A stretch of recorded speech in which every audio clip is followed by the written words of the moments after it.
भोजपुरी के नायक और गायक और पावर स्टार कहे जाने वाले पवन सिंह का आगामी लोकसभा चुनाव का टिकट कंफर्म हो गया है।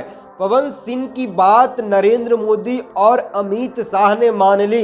देखिए, पवन सिंह को लेकर लगातार खबर चल रही थी कि वो बिहार के किसी भी लोकसभा चुनाव के टिकट से लड़ सकते हैं, लेकिन उनके चाहने वाले, उनके फैंस कह रहे थे कि जब भी पवन सिंह चुनाव लड़ेंगे तो वो आरा से ही लड़ेंगे।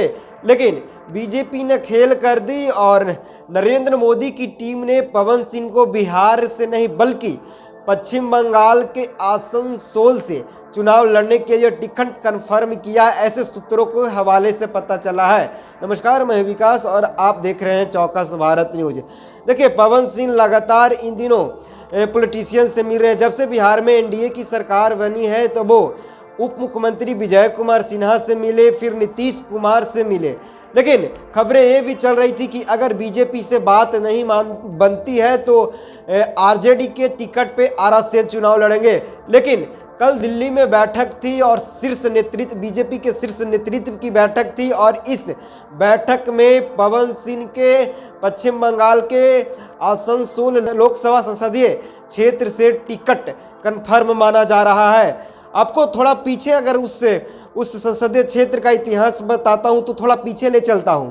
मोदी 2014 में इस देश का प्रधानमंत्री बने और 2019 में दूसरी बार प्रधानमंत्री बने, लेकिन उस क्षेत्र से दोनों बार बीजेपी के बाबुल सुप्रियो चुनाव जीत के आए। बाबुल सुप्रियो भी फिल्म इंडस्ट्री से है, गायक है, और जैसे ही बाबुल सुप्रियो ने राजनीति से त्यागपत्र दिया, रिटायरमेंट लिया, उसके बाद से वो सीट खाली हो गई थी और वहाँ 2022 में उपचुनाव होता है और उपचुनाव में टीएमसी से शत्रुघ्न सिन्हा चुनाव लड़ते हैं और शत्रुघ्न सिन्हा की जीत होती है।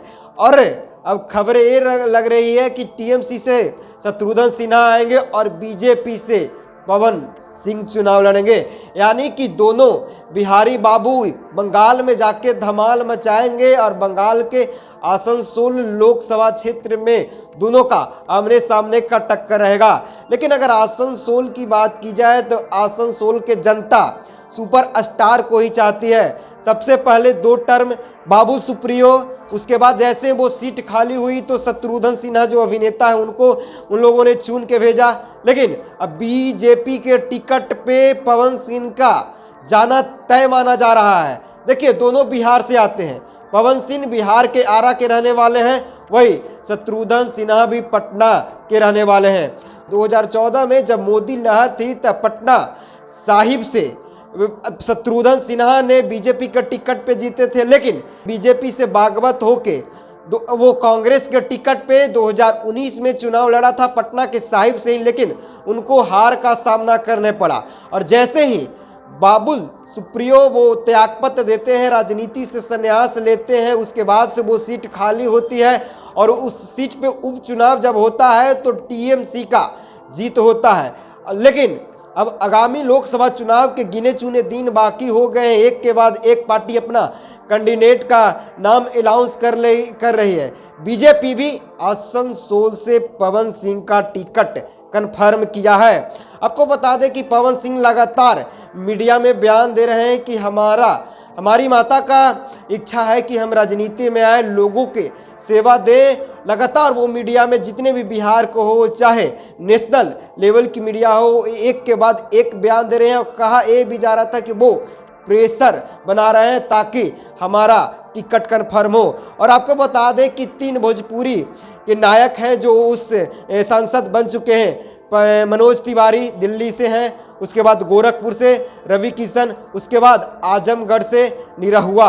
ये तीनों सांसद बन चुके हैं और चौथा नंबर पवन सिंह को आता है, ऐसा उनके चाहने वाले बोलते हैं। चाहे मनोज तिवारी, रवि किशन, निरहुआ को भी सुनते हैं तो कहते हैं कि पवन सिंह भोजपुरी इंडस्ट्री के चौथा नायक होगा कि जो सांसद बनेगा। तो क्या मोदी सरकार ने, अमित शाह और मोदी की टीम ने पवन सिंह की बात सुन ली? क्या बिहार नहीं बल्कि पवन सिंह आरा के आसनसोल से चुनाव लड़ेंगे।